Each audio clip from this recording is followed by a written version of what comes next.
from God's Unchanging Word Studios in New Orleans, we are pleased to bring you news, nuggets, and insights with today's host, Tom Carey. Well, greetings, everyone, and welcome to God's Unchanging Word and another edition for our news, nuggets, and insights. Today is Friday, September 20th, 2019. I got an exciting program and a surprise video at the end of our program for the Feast of Tabernacles. Make sure you stick around for the entire program. All right, so let's begin. Censoring free speech on Facebook. Absolutely amazing what they can find is a way to stop the free speech from the conservative and the Christian. But I'm going to bring that out today. We also have a video about that. And we're going to talk about a follow-up on September 11, 2001. This is in a response to somebody did something. And you might have heard it on the news, but we want to bring out a little piece of our own and bring out God's perspective. Then we talk about the potential of war looming in the Middle East. And as we know, Iran has been pushing for quite some time now. And now we're going to see how this recent attack on the oil fields in Saudi Arabia could bring the tensions to a new high. So we're going to talk about that. And then we're going to follow up on the final segment, part 5 of the appointed time. Now we're going to be talking about the signs in the heavens. So that's going to be a little exciting program too. All right, so let's begin with a follow-up of Hurricane Dorian. And then we talked about last week the potential help for a family in the Bahamas. This is the McKinney family over in the Bahamas, and there's 5 of the members that are over there. What we're going to try to do is help them raise $6,000 to be able to buy the materials they're going to need to put a new roof on their house. So right now they would be, as we know down here in hurricane territory, blue tarps. So they need that, but they need some help to get the roof materials, and they'll be able to do what they can with the labor to put that on to seal up their house. So if you can, please help us out. Let's see what we can do as a church to be able to sponsor members in the church to help them get their home back in order and seal up, protect them from the rain that's coming. So it's a hurricane relief. If you send the funds into the church, you can do it online. You can do it through credit card, PayPal, or just mail a check. But make sure you put on that information, hurricane relief, and we'll make sure we get it to the McKinney family. Mo and Jean Dion, who've been staying in touch with them, were the contacts with this because they've been in touch with them from last year when they attended the Feast of Tabernacles with our group in Daytona Beach. So we're going to do everything we can as quickly as we can to be able to help them get back on their feet back down in the Bahamas. So again, we ask if you're able to, and not asking you to sacrifice beyond your means, but every little bit will help, and we'll see what we can do to help this family. All right, and by the way, I'll keep you posted too as we're doing. I noticed last week some funds already started coming in and had relief on it, and everything that had earmarked for that will go to that family. So now I got a surprise here for you. I've never done this before, and so I thought you might like this. This is from Hillsdale College. I got this. It says, a message from our friends at Hillsdale College. So what I've got here, it's a Bible, not a Bible, but a history course. All right, it says, do you enjoy learning and want to know more about World War II? Hillsdale College recently released a brand new free course on World War II. It's entitled The Second World Wars. So I said, wow, that caught my attention. I don't know if you're a history buff or not, but I know it just in doing God's prophecy, the parallels between World War II and the events that led up to the war, and then as far as them closing the attacks and the persecution on the Jews tying into the end time was absolutely phenomenal. So it caught my attention when I saw this. So here's the deal. This is the Second World Wars. It is being hosted through Victor Davis Hanson and Larry P. Arnn, and this is the write-up that they had. World War II, the greatest armed conflict in human history, encompassed global fighting in unprecedented ways.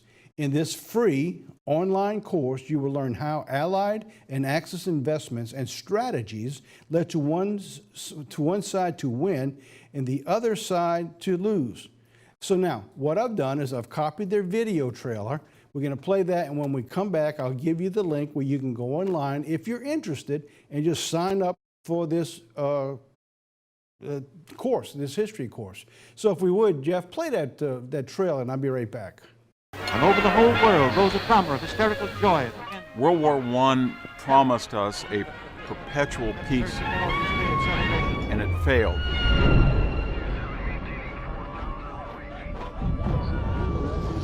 You cannot hesitate to take every step. World War II then was the ultimate laboratory of death. Call forth from our people the last ounce and the last inch of effort of which they are capable.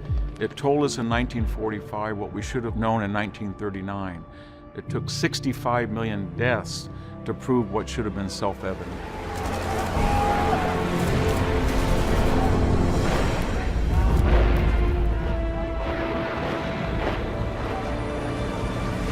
The stakes are the stakes of human freedom, which depends upon a view of human nature and the government that's appropriate to that. Poland and the world learn the meaning of a grim new word, blitzkrieg. How we are to live and why we are to think we should live that way. And that battle still goes on. Advancing tank, the attackers move When in. we say World War II, that cannot be an abstraction. That has to translate into a guy in a BF-109 or somebody in an American submarine in Tokyo Bay. The point being is that this war was unique in that there were so many theaters, there were so many ways of fighting it that it's almost incomprehensible. Let's begin.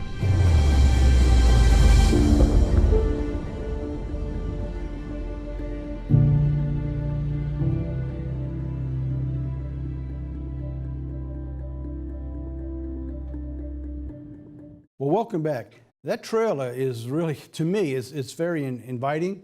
And now, as a history buff of World War II, I enjoy the analogies of the parallels between the physical and the spiritual, talking about the before and the latter, and what God has laid out for us that we can pick up. Now, Hillsdale does a great job and puts out a quality program. So when you go through this, you begin to see the analogies of what God has laid out for us from that till the end time.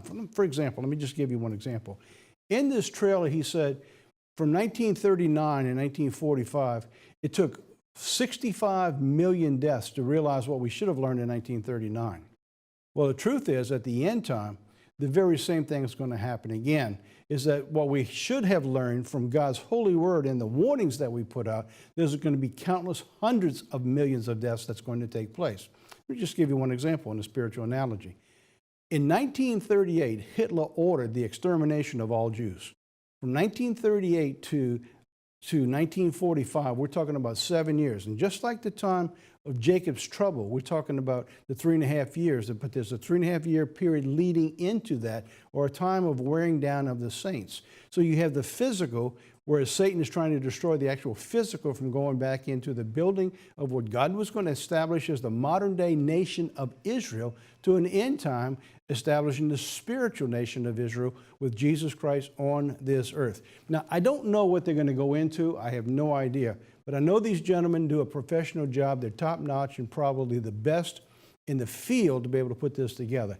And because it's absolutely free and you can do it online, probably at your own time and your own pace, I wanted to share that with you. Now here, this is the link that you can go to online. It's at hillsdale.edu/Second World Wars.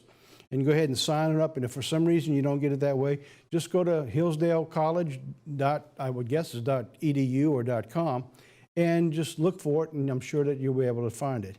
Sign up for it, and let's see where it takes us. And maybe we'll find some more analogies, some understanding, and some insight into God's holy word from the physical. All right, so now let's move on.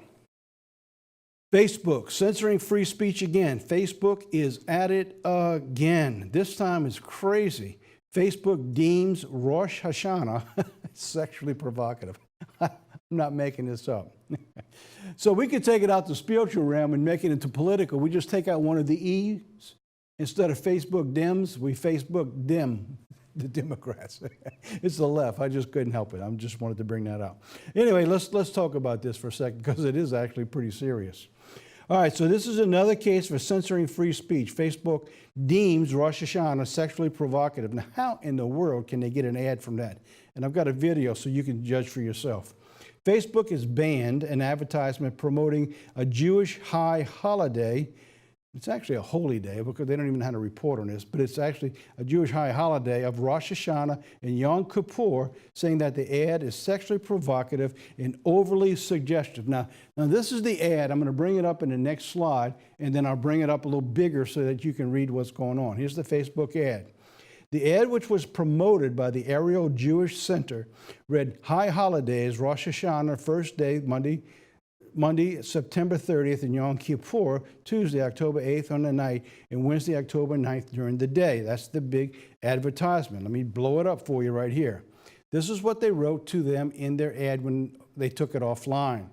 "This ad isn't running because it's sexually provocative or overly suggestive." You got one of your sexy Bibles handy?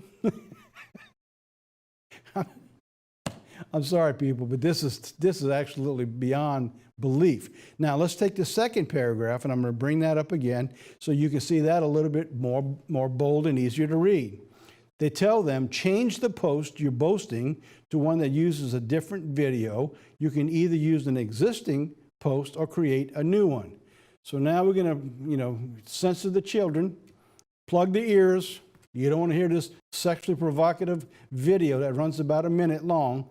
But we're going to play it. We're going to risk everything here. Let's play that video.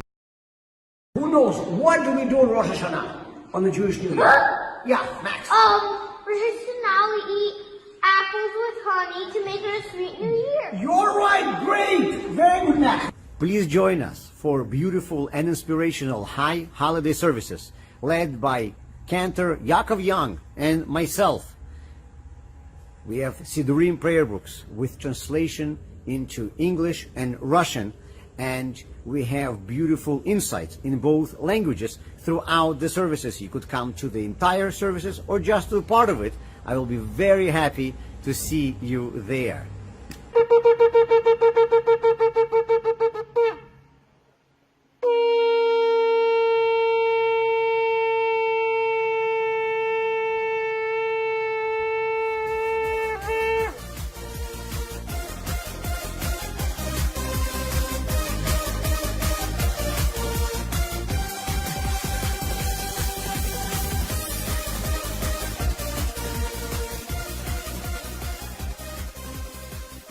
Well, what do you think? Did we miss something?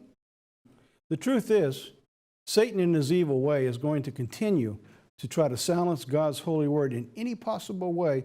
And what's going on here, that these accounts are taking place by the hundreds of thousands and into the millions you see day after day after day. And there's just not enough people to be able to bring it out to make any kind of change. Now, you can have this and take them off, but drag queens with children playing on top and cutting up, that's fine. Well, I'm sure you can say where we're going there with some of that. But I wanted to bring this to your attention because God promises there's coming a time when he calls the famine of the word. And Satan is the prince of the airways. So he controls a lot of what goes on and what doesn't. So what's my point here? The point is that we need God's intervention to be able to reach the ears that he wants to call in this lifetime. God says he's the one who brings forth the increase. So when God's holy word goes out, we need your prayers to be able to be on your knees, to be with God, to be able to plead with him so that his message can fall upon all the ears that he wants to call. Because you see, this word is not going to come back void. Not just our program, but God's holy word. And he says it will not come back void. And he says there's going to be an innumerable multitude who's going to come out of the tribulation. So what your witnesses in this crazy piece that you just saw here is just another one of those spiritual battles that's taking place, that's reaching into the physical world to try to stop the holy word of God from going out. So I wanted to bring that out to you because other than that, it makes no sense. Absolutely no sense at all what's going on in this ad. Nothing there. Absolutely nothing. Well, anyway, let's move on now. We've been talking about silver spot prices, and I realized last week when I went home, I said, I think I need to clarify a couple things to make sure everybody's all on the same page, because I don't want anybody to run off somewhere thinking that this is going to save you. This is not. This is a way to just help, a way of preparing for what's coming. No different than maybe having extra water, some food, some dry food for storage. So now let me go back into last week and show you what happened, just to give you one idea, and then I'm going to bring in some biblical points that we hadn't talked about yet. All right, we were showing silver how quickly it jumped right after Labor Day because of an incident that took place with the tariffs. Remember that? We began covering this on June 14th, 2019, where the average price of silver was $14.83. So we showed in just about 11 weeks how it went up 32%, I believe it was. Yeah, 32% in just a short 11-week span of time. And like we said, I wouldn't do anything right now. I wouldn't buy any more, because whenever you see this, the hustlers that are out there, the people who are the buy and sellers, the day traders, the people who are in the loop of what's going on, they would begin to, when things settle down, they would begin to sell off real fast, and it did. And it dropped off last week for over $1 an ounce. So by September 9th, it went down to $18.05, and then this past week is actually was in the $17 in upper range, but now it's jumping up into 18 again. So now, this is where I want to go to be able to stay on track for what the Bible says, so we don't get offset in thinking that we're going to be able to do things that's going to save us. That does not save us, but it does help us prepare for the difficult times that's ahead. All right, so now, let's pick up the story on the same day that we brought that program to you. This article came out. Gold storing expands. Russia and China stockpiling gold because they can read the writing on the wall. This is from Peter Schiff. That got my attention because, see, that's a biblical analogy. The handwriting on the wall, we understand that from the Old Testament. And they're looking at the gold storage as, in the world and its conditions, as the handwriting on the wall. In other words, it's the end. It's what's coming. So the global central banks, particularly those in Russia and China, have been boosting their gold reserves at a rapid pace lately. The trend is projected to continue due to trade tensions and market uncertainty. So all these things are going, so people are moving money into safe bets. Russia and China have been consistently stockpiling gold bullion in recent years. China has boosted reserves by nearly 100 tons. 100 tons. This is just one nation that's going on here. Now, whether you realize it or not, this is biblical ramifications of what we're seeing here. I'm going to cover that scripture in just a second. And went on to say to shift the growing international reserves away from the U.S. dollar. They're currently the world's biggest purchasers of metal. All right, now, the golden rule is that Russia brings bullion and foreign currency reserves to new high. That's their golden rule. Just continue to stockpile the gold. Why are they doing that? Okay, now God tells us about why that's going on, all right? So this is talking about the end time Israel. Ezekiel 7, chapter 7, verse 9 tells us about exactly what's going on here. So now, before I actually get into it, let me back up now and give you some information that you may not be familiar with, especially if you're new to studying Bible and Bible prophecy.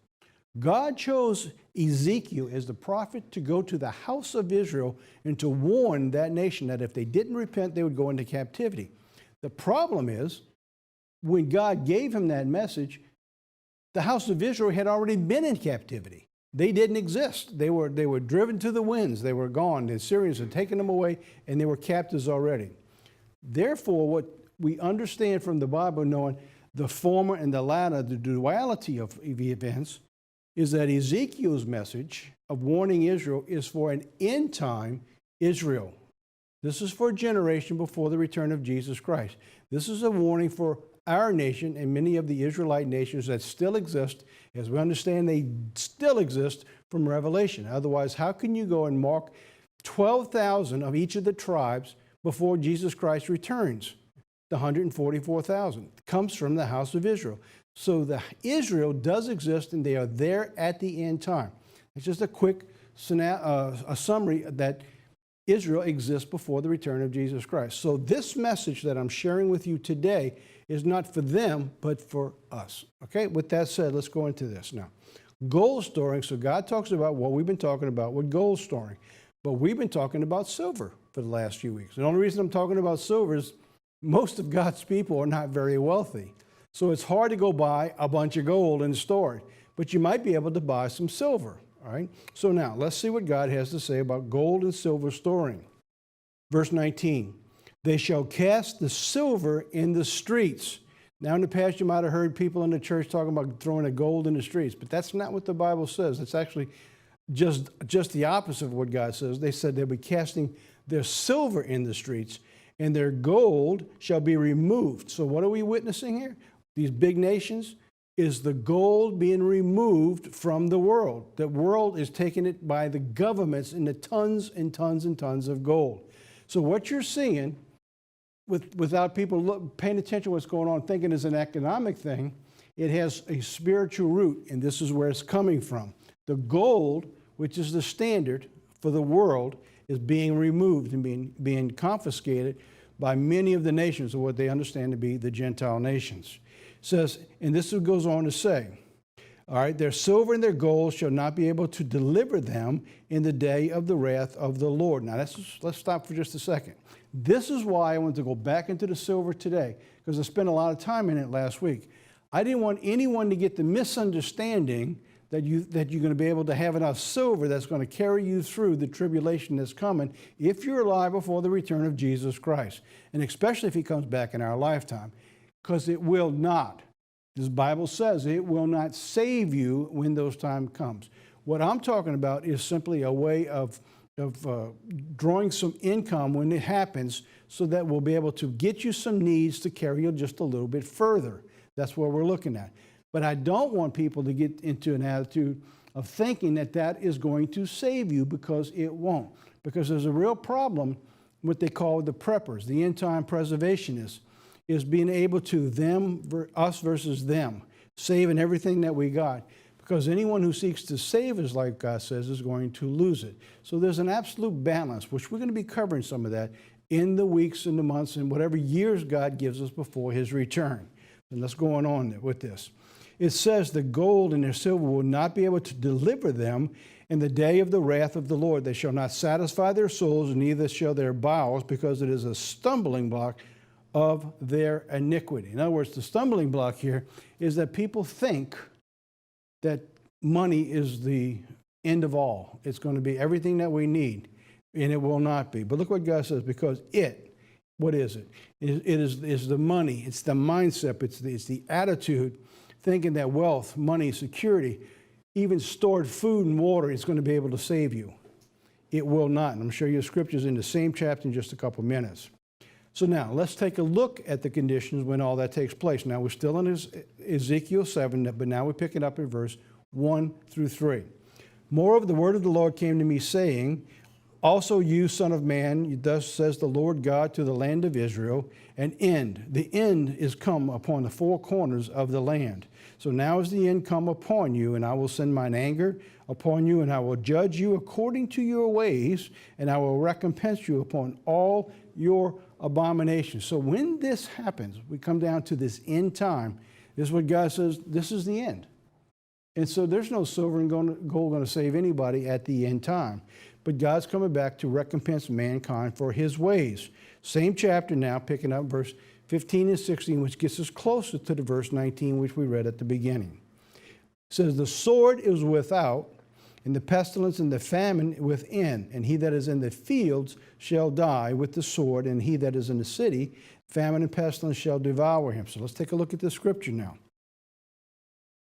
People think these scenarios of how they're going to be saved. Without God's protection, none of it's going to work. Verse 15 shows us why. So it says, the sword is without. So it's giving us the picture of a land that's under siege. All right, so the sword is without, but inside here, there's famine and a pestilence. That means the food's been cut off. The health supplies have been cut off. So people are beginning to die because of the sword that's outside. So what happens is that if you're in a city in this kind of environment, it's not going to be good. Have you been in a city? Have you been in a city where a hurricane was coming? How about if you were on the East Coast in North Carolina or in Florida this past couple weeks ago? I know here in New Orleans and all up and down the Gulf Coast. When they tell you a hurricane's coming, you go to the stores, the shelves are gone within a matter of just hours. It's empty, totally empty, and it's gone. It's like people, they become crazy when all that happens. So what happens is in the city, when this type of environment comes in, people are going to go crazy. So what's going to happen is people are going to flee the cities. They're going to go into the countryside. And I know I've talked to people in the church saying, well, I'm going to go get a safe place out in the country. We're going to get away from all this. But look what God's saying now. Let's go back into the scripture so that you think that you can do this on your own. You cannot do this on your own. It's going to take God's protection. Look what it says. The sword's without, the pestilence, famine within. He that is in the field shall die. So what that means is that those who are in the fields, that they either lived out there or they fled out there, they're going to die because there's no witnesses in a lot of these areas. They're private, they're secluded. And the gangs and the people will come out and pillage and kill everybody for food. Why? Because they're dying of hunger and famine and pestilence. So they shall die with the sword. In the city, famine and pestilence shall devour them. So either way, there's nowhere to go without God's protection. This is the condition that's at that time. So we're looking now at verse 16. But they that escape of them shall escape and shall be in the mountains like doves in the valley. So when this happens, it's like you ever hit an ant pile and all of a sudden ants are everywhere?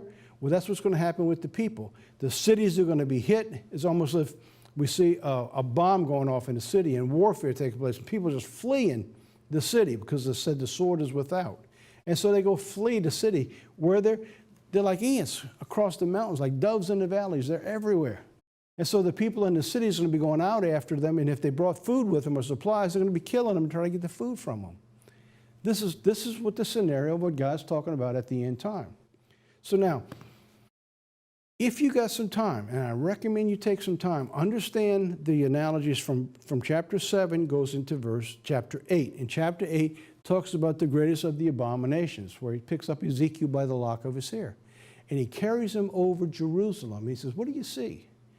And so what all this is going on, rather than the ministry, the church, the priest, talking about God's word and holding fast to the truth, he shows them as they get closer and closer to the altar of God, the abominations get greater and greater. All right? And so like God says, he says, what can I do? There's nothing to save is what God's saying. Then it goes into chapter 9. And in chapter 9 is the writer's inkhorn.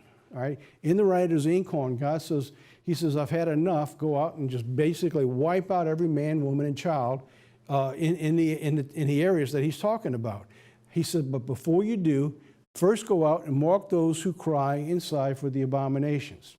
So what we're looking at between verses chapter 7 and chapter 9 is between the two, is that you can try to do as much as you can, and you're going to be able to do some, and you have to do your part.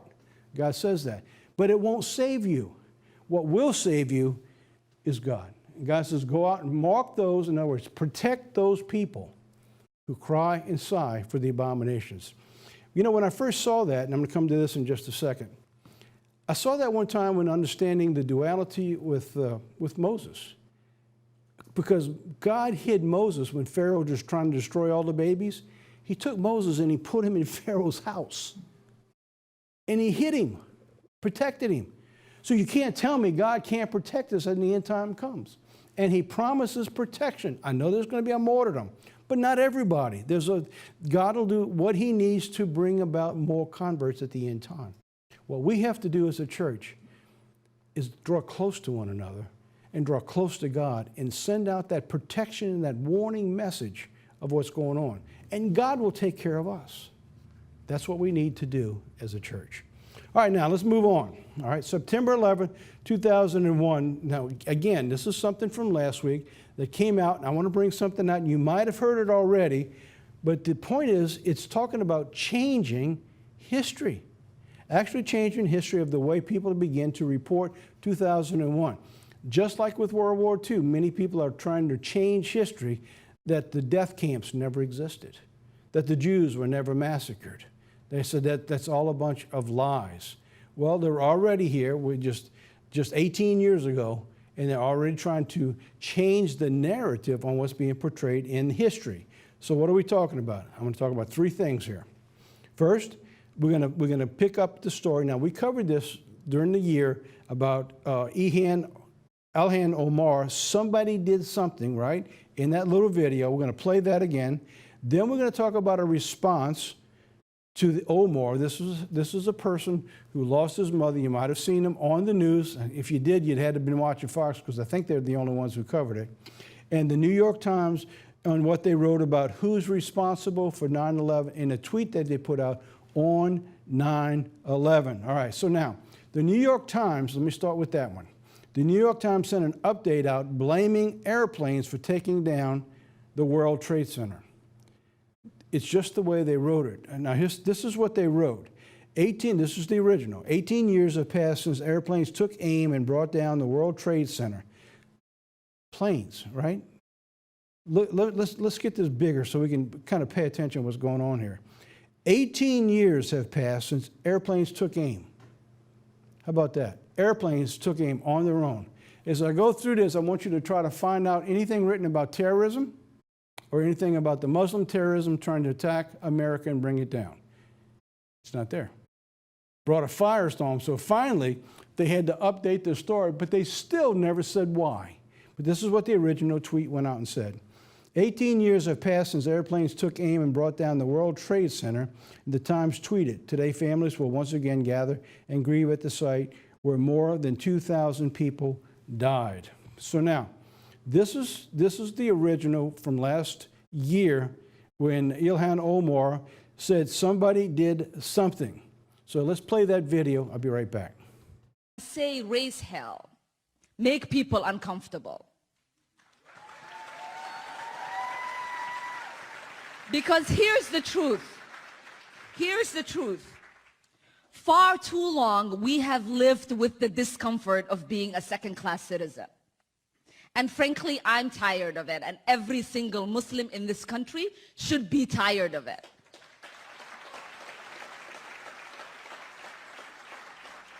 CARE was founded after 9/11 because they recognized that some people did something and that all of us were starting to lose access to our civil liberties.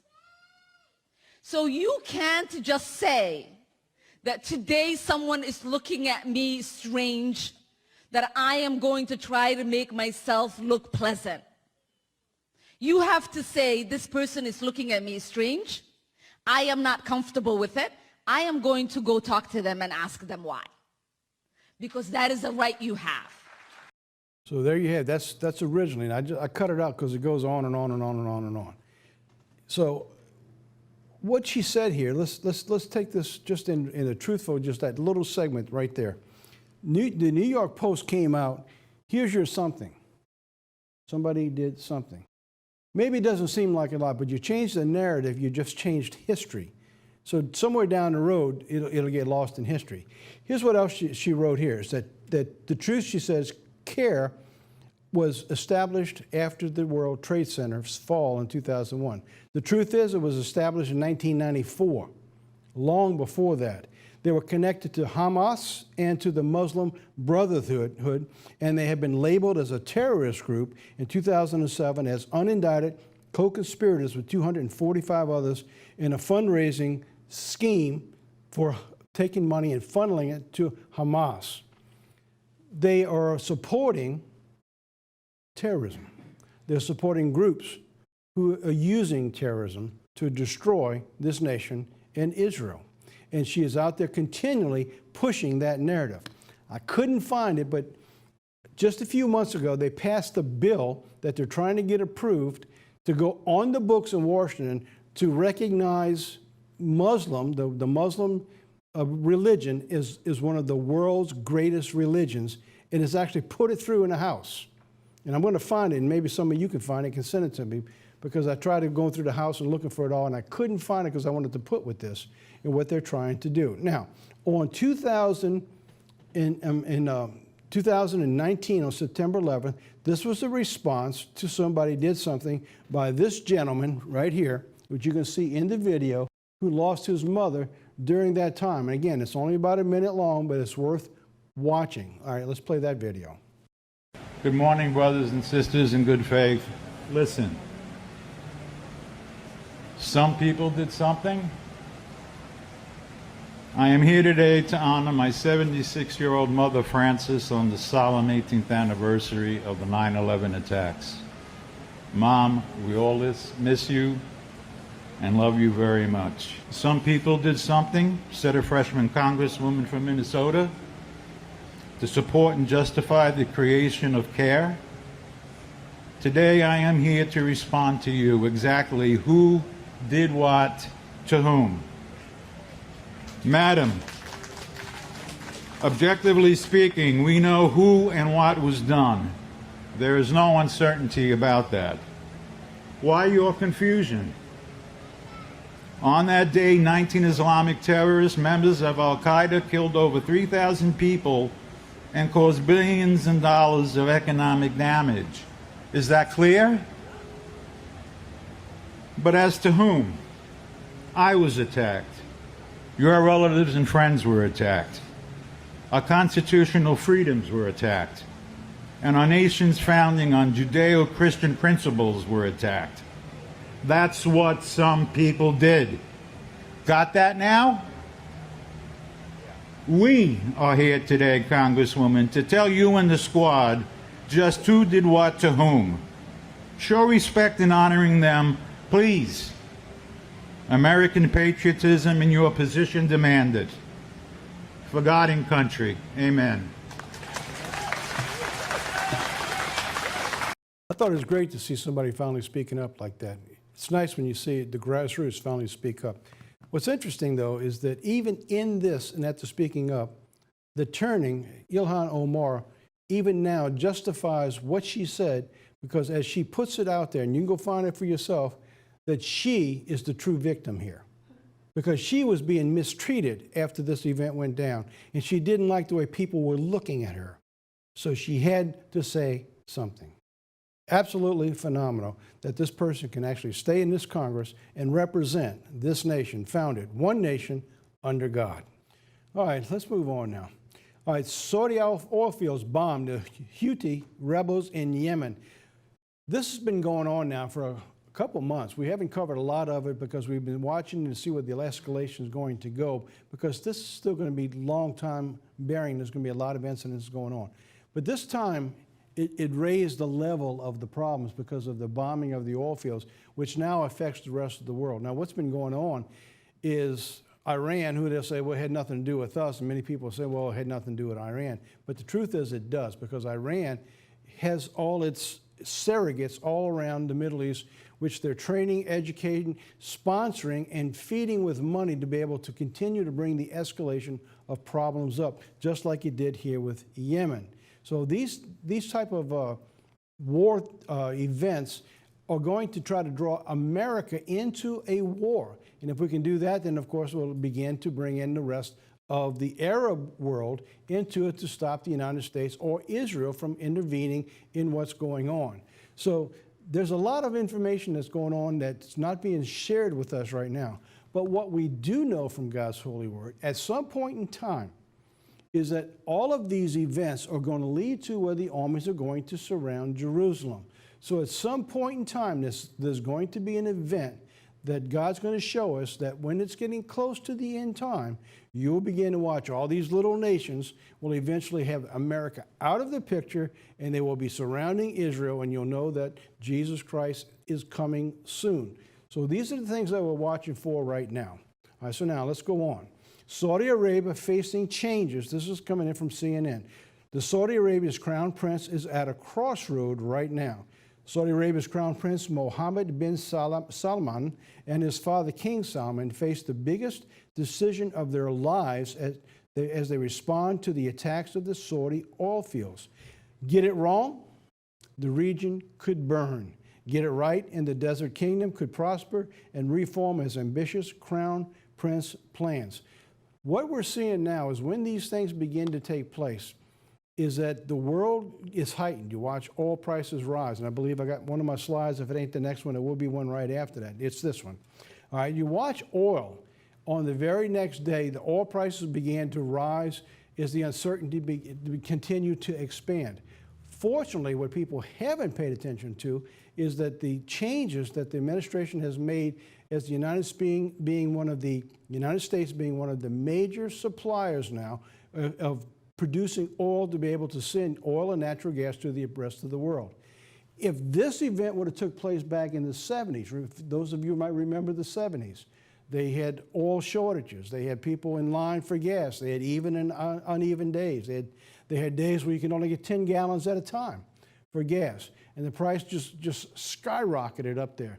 Well, because the amount of oil that the Saudis are bringing to the rest of the world, its percentage has dropped. It hasn't affected the world as much. But even still, the oil rose. All right, so here's where the attack took place. So September 14th, 10 drones targeted Saudi Arabia's Abakai oil field refinery in Karanis oil field belonging to the state-owned Aramco at the sites which account for over 5% of the global oil supply. 20 years ago and 30 years ago, that was much, much higher, much, much higher. The attack sparked massive fires that were visible from outer space. While the U.S. blamed Iran, the Yemen's Houthi rebels, too, have claimed responsibility. All right, so now let's take a look at this. This is from NPR. According to the Aramco site, the facility is both the company's largest oil processing facility and the largest crude oil stabilization plant in the world, playing a pivotal role in the company's operations. On Monday, oil prices climbed almost 15% and then backed away and closed at just under 13% by the end of the day at $62.43 a barrel. That was on the first day. As I came out of my house today, the first filling station I saw, the gas prices went up. No reason for the gas prices to go up yet because there's weeks and months before this will affect the gas. But taking advantage of it, it went from $2 here in this city, from $2 and I believe it was 7 cents to $2.25 overnight. That's just taking advantage of a situation that's not even real at their pumps yet. So now on Tuesday morning is when we're taping this program, the Saudi and Aramco have announced that they believe they should be fully up and running again within just 2 to 3 weeks. So that should settle the world down a little bit and drop the prices down. While the United States decides whether it wants to get involved to do anything or do a countermeasure strike, nobody really knows at this particular time. But this is something you need to be aware of because these events can bring about a world war overnight. So anyway, I wanted to bring that out to you where we're at on that particular end. All righty, we've come to our midway point. We're going to go into our biblical nuggets in just a moment for part 5. So we have again another short video, really inspirational video, upbeat. It's called Jesus Follower. Take a look. I'll be right back. We are obsessed, curious, distracted, and fixated. Like an accident on the side of the road, we can't look away. Something or someone has our attention. We are followers, and we are all following something. Sports teams, political candidates, natural disasters, breaking news, financial markets, technology trends, famous people. The list never ends. What is your curious obsession? Who or what are you following? Is Jesus on your list? Does he turn in and out of your thoughts? Is he a consideration of who you are and what you do? He should be. Let your heart catch fire with what it means to be a Jesus follower. Your life will never be the same. Well, welcome back. As I told you, that's a very fast-moving, hard-paced video. I hope you liked it. You might even have to back it up to catch it again to see everything that's written into it. So now let's move on to our Nuggets portion of our program. At the appointed time, part 5. We're going to wrap it up today on our appointed time and bring in what we're going to talk about actually for my sermon that's going to come out tomorrow about the day of the Lord. All right, so this is the video, the slide that you've seen over the last few weeks. I don't need to get back into that, but we're talking about building up the signs and the seasons. In the past few weeks, we showed how God fulfilled the appointment of the prophecies through his seasons, where Jesus Christ came to fulfill the first time in its season. Look at 1 Corinthians 5:7. For indeed Christ is our Passover and was sacrificed for us. That fulfilled the first coming of Jesus in his time. There were signs at that time, by the way, in which we're talking about today, and the sign at the end time. So Jesus definitely fulfilled the season portion, but what are the signs? Remember, God declared the signs from the beginning. So let's talk about that now and talk about the signs. One of the things God tells us that when all these things begin to take place, it's called the season of the fig tree. In the sermon that I was delivering in the last few weeks, the Day of the Lord Revisited, we went into the season. So I want you to make sure you get those videos to watch it. But this is just a little summation of it, and I'm going to talk about it again in part 3 of the Day of the Lord Revisited this Saturday. So the Bible gives us 2 specific points upon which to begin understanding of the Scripture for the season. It says, when it was possible to destroy all mankind, it says in Matthew 24:20-22, no flesh would be saved. And 2, when you see Jerusalem surrounded by armies, know that its desolation is near. Now, we were talking about that just previously, talking about the war in the Middle East, and when we began to see all these nations surrounding Jerusalem, which is one of the signs of an end-time prophecy, the Bible says you know that it's getting near, very, very near. So now, the problem is this, is that the problem of armies surrounding Jerusalem means that Jerusalem would have to be back into the hands of the Jews. All right, or the Israelites. But of course, they call it Israel, but it's actually one tribe. It's the nation of the Jews. So what do I mean by that? In other words, when you read that prophecy, army surrounding Jerusalem, if it's in a Gentile hand, there was no reason to surround it because everybody was happy for hundreds of years. But when it went back to the hands of God's people, then it became a problem for Satan. So here's what we're looking at. A few years ago, we began talking about the season of the fig tree. In one of the very close periods, we talked about from 2015 and brought us to 2022. But since that time in 2014, 2015, when we did the blood moon tetrads and we began working with these signs, a lot more information has surfaced. So here's what we're looking at now. Here's a quick summary of the prophecies of the Day of the Lord. This is a timeline from 2017 to 2030. Defining the differences is what we're looking at with the fig tree. There's two different specific points we need to make here. There's a timing of the fig tree season, and then there's a timing of the Day of the Lord. All right, so those are 2 specific different time events that one fits inside the other.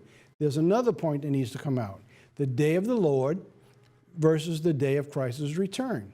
So what you're looking at is you're seeing the big picture, the fig tree season, which God says you would know, which would lead us into the timing of the day of the Lord, and the day of the Lord would lead us to the day of Christ's return.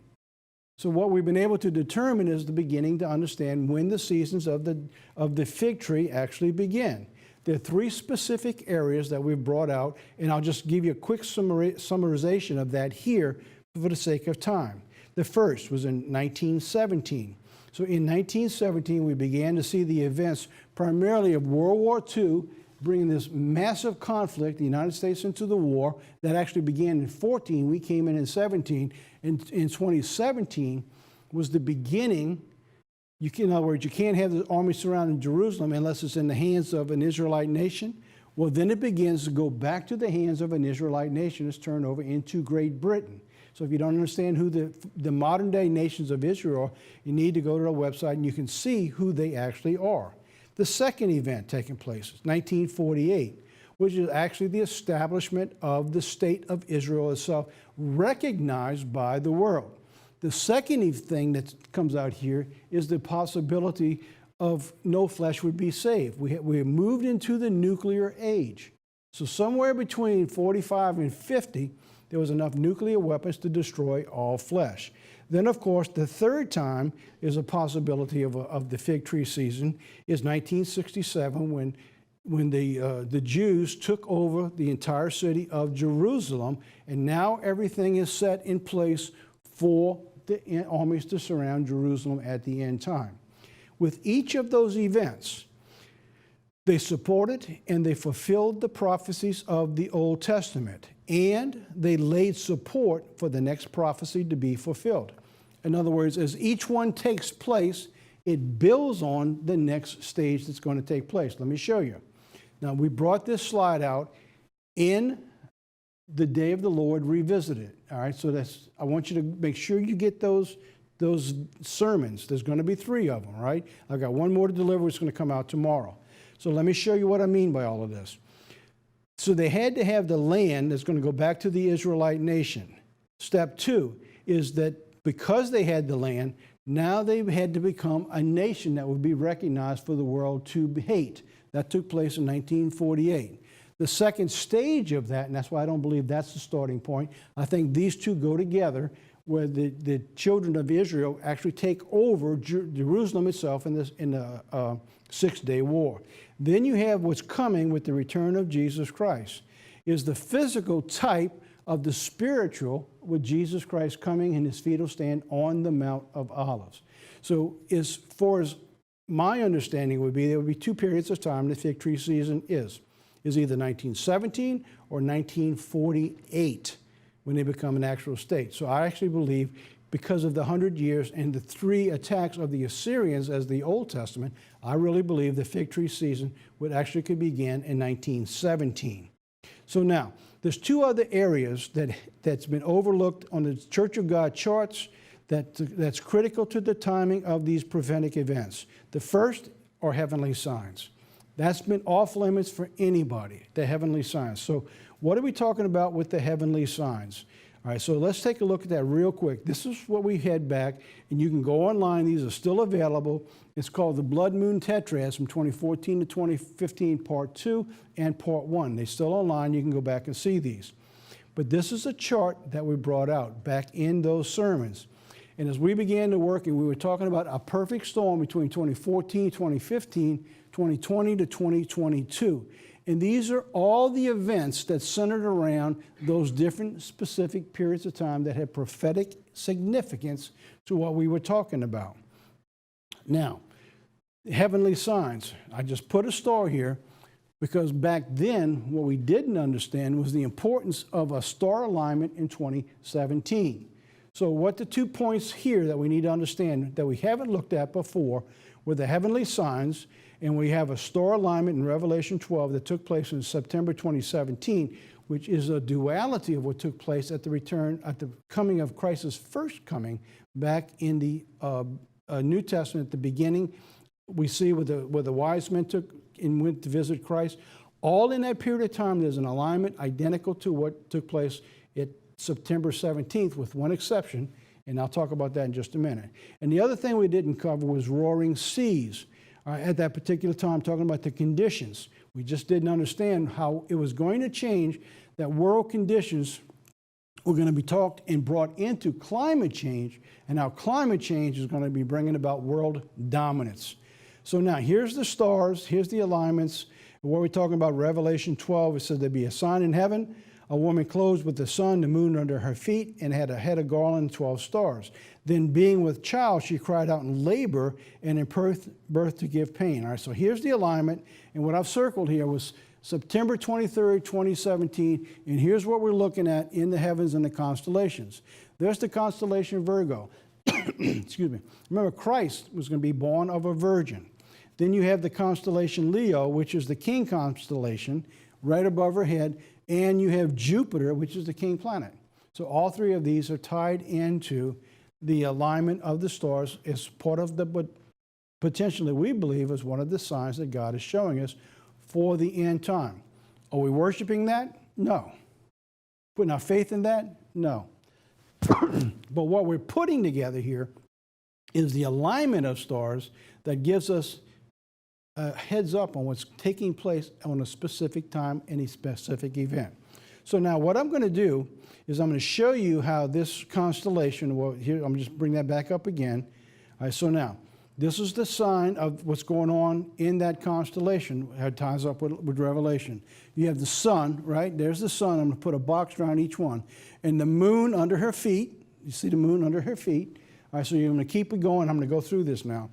she had a garland of 12 stars. So I'm going to put the stars up. There's one, and I'm just going to go through here. 3, 4, 5, 6, 7, 8, and 9. Now, if you're looking at that close, it's got Venus written underneath it. Excuse me. That's not for that star. It's for this star, Venus. All right, that's what that is.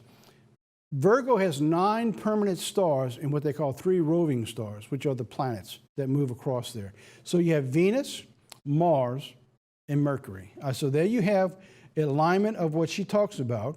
And this is then being with child. And so let me bring this up. There's a womb area of Virgo where you would normally carry a child that a woman would normally carry.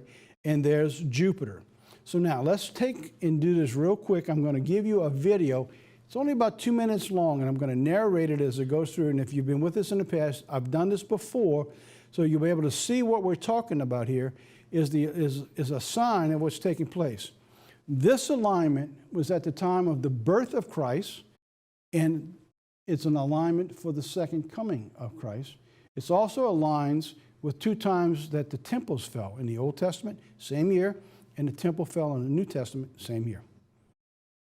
4 times for those 4 alignments. The difference with this time is the planet Jupiter. All right, so now, here we have, now if you're looking at the picture itself, you'll see around, almost in the middle of the picture, there's Jupiter.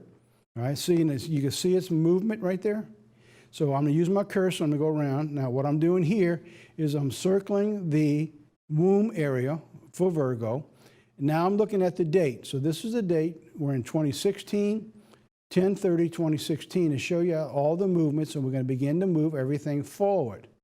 So now we're going to begin to watch Jupiter moving into the womb area.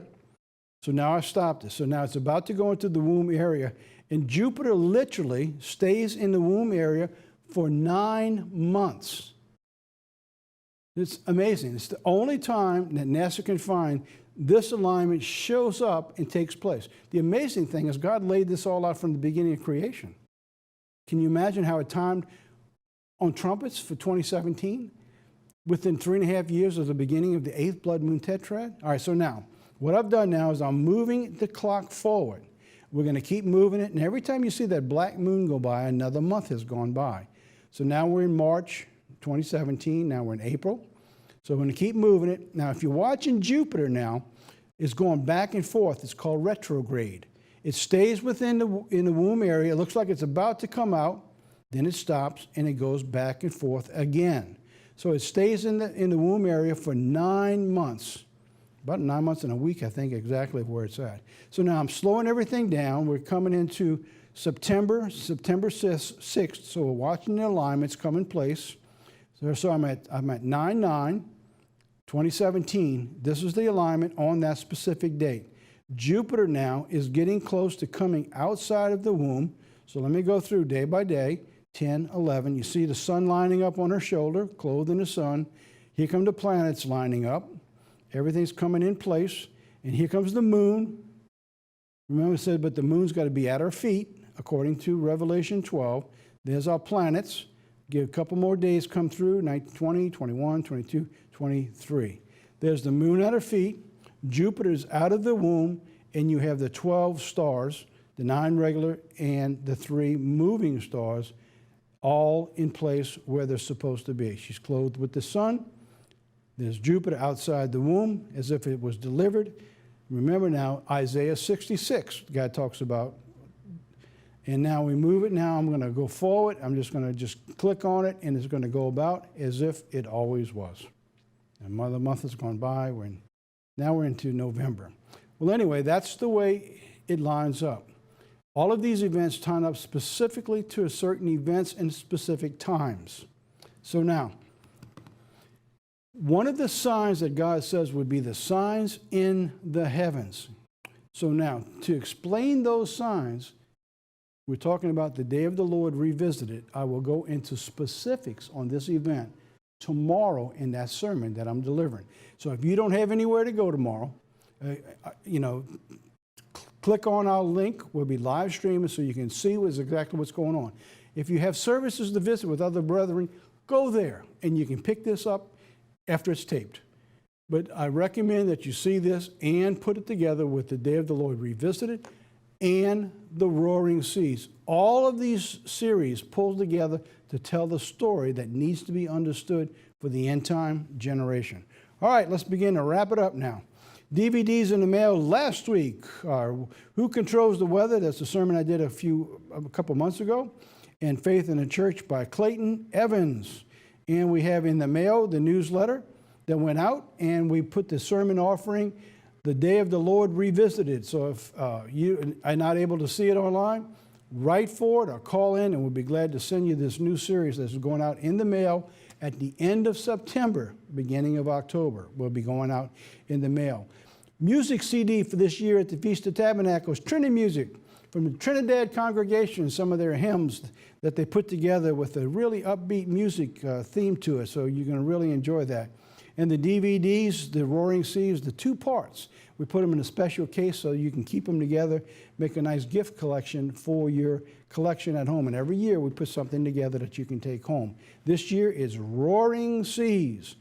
All righty, here we go, the end of our program.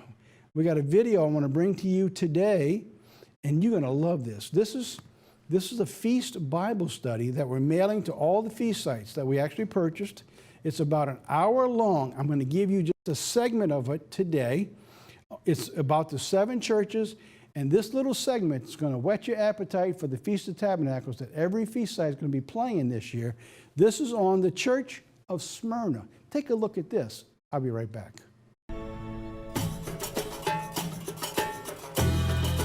Next stop on our list, Smyrna.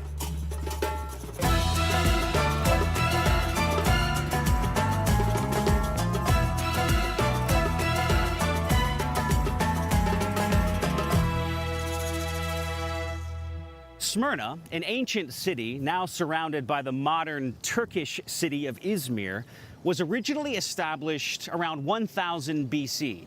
Greek settlers established Old Smyrna on this small peninsula jutting out into the Aegean Sea. Now, it was in Old Smyrna that the famous Greek poet Homer, author of the Iliad and the Odyssey, was born around 850 BC. History tells us that a shrine to Homer stood in the city during the Roman period. After the time of Alexander the Great in the late 4th century BC, New Smyrna was built by the Seleucids along the coast and up these slopes of Mount Pagus. Now, this region eventually developed into Asia Province during the Roman period, and Smyrna, strategically located between Ephesus to the south and Pergamum to the north, developed into a wealthy port city. In fact, it was one of the most important cities of the entire province, with a population of nearly 100,000 residents.